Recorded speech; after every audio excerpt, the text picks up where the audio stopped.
You do it again. You're in the shower. Water's running, and you're not there anymore.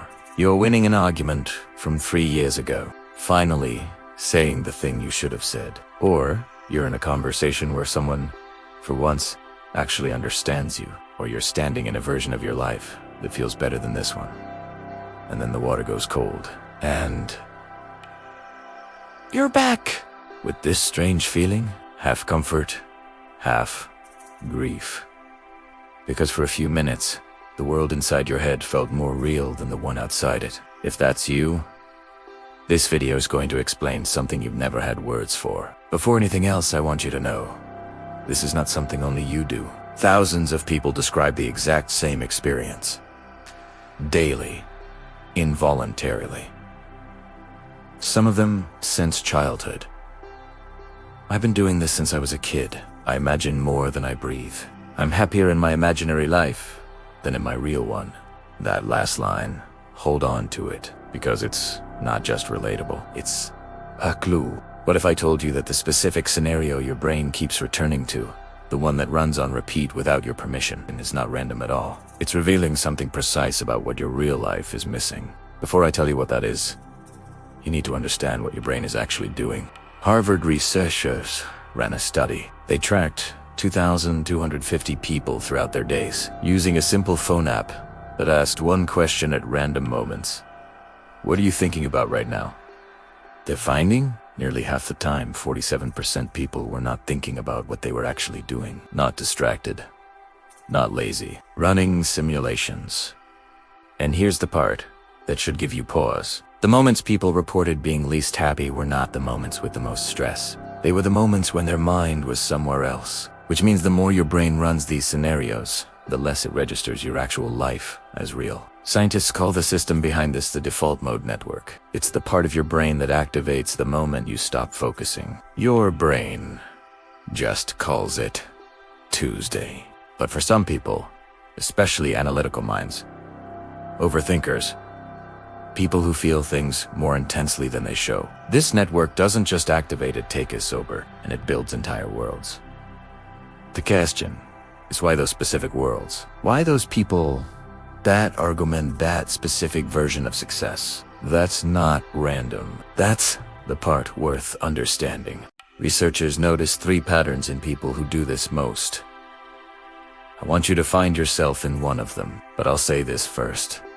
One of these 3 types is most likely to quietly disconnect you from reality. First is the replayer. You replay conversations that already happened. But this time, you say the perfect thing, the right comeback. The explanation they finally understood, the moment where you stopped being misread. The conversation is over. But in your mind, it hasn't ended yet. Type 2 is the builder. You build futures, recognition, success. The version of your life where everything finally worked, where people look at you differently. You've lived that moment 1,000 times, just never in real life. And the third type, the preparer. You run worst-case scenarios before they happen. What if it goes wrong? What if I lose everything? Your brain runs disaster drills. Replayer, builder, preparer. Comment your type below. In real life, you cannot control what people think of you. You can't control how they respond. But inside your mind, you're the director, the writer. T-star. You say the perfect thing. People respond the way you need. You are loved. You are safe. The scenarios aren't random. They are a map of your unmet needs. But here's what nobody mentions.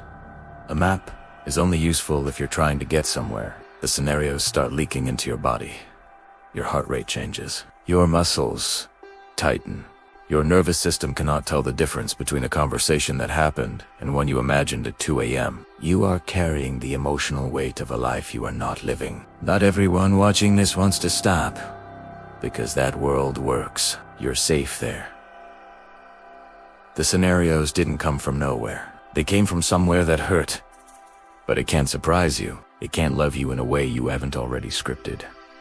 That's the cost. For the ones who've been living there for years, you already know what I'm describing. So let me ask you something. Think about the scenario your brain returns to most, the one that runs without permission. Got it. Now, one question. Answer it honestly. Is this scenario getting you ready for something, or is it protecting you from something?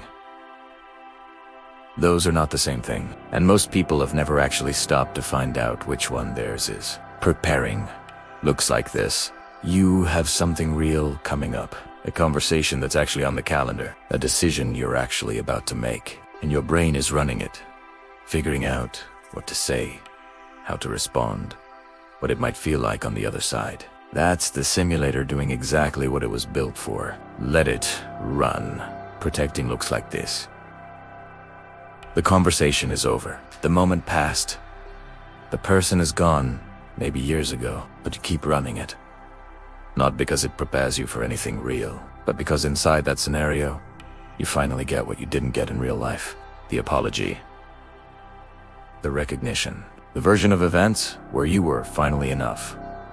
The simulator became a substitute for something your real life hasn't delivered yet. So here's what I want you to do right now. Not after the video, right now, while you're watching this. Think about that scenario. Strip away all the details. Ignore the people.